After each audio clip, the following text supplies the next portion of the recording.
game.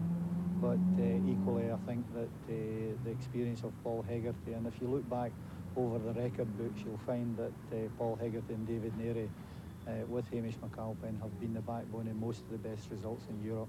Now, Kevin Gallagher's pace would obviously have caused the Germans quite a bit of trouble. Was it difficult to leave him out thinking along those lines?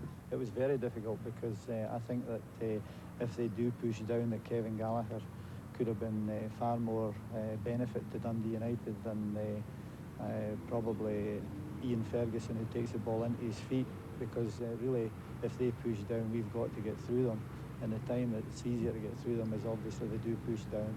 But I think that they'll be cagey and sitting in there and hoping to catch us on the break and hoping that we're silly. And I think equally that with John Clark not playing at the back, where his long use of the ball to find Gallagher would have been quite a considerable benefit to Dundee United. I think that we will be starting, it's better starting with Ian Ferguson and only two front players, and hope that we don't even need to bring Clark and Gallagher on. Who do you see as your key player up front today? Paul Sturrock? No, I think that obviously we're relying on the complete 11, but obviously Paul Sturrock will probably get most of the praise because obviously excites not only the supporters but the people in the media. Obviously we're in the same position as we were against Barcelona. You know, we really, after being 1-0 up, we knew we would have to score in the new camp as well. I don't think there's any added pressure. I think they've got the problems, whether they come out and attack us, which is not their normal style, or they sit back and hope that we come at them and catch us on the break. What about feelings amongst the players? Very confident. The same.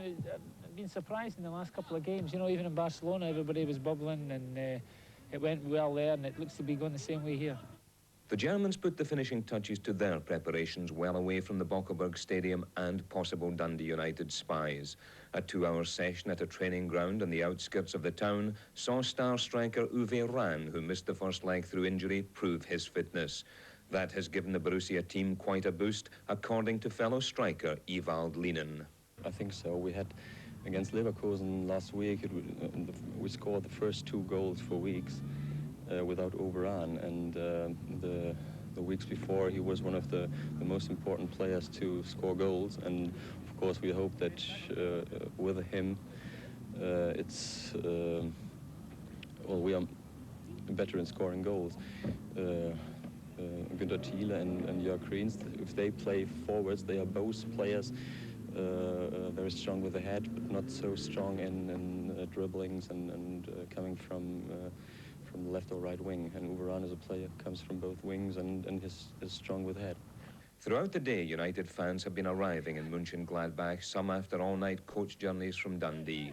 By kick-off time, more than 1,000 are likely to be on the terraces, hoping to witness the club's finest hour. And with happy memories of Barcelona still fresh in the mind, they're confident the Tannadice men can topple another of Europe's glamorous giants. I think we're all quite confident that United will get a result. Why do you say that? Because United had an absolutely terrible first half, and the Germans still didn't score in the first leg. And I feel United can only play better in this half, and I think they'll get a result. I'm maybe not so confident, but definitely think that with their experience in Europe, that they're certainly capable of going through. It's 21 years since Dundee United began carrying the Scottish flag into Europe, and there's a feeling the Bockelberg Stadium could go down as the place where they finally came of age.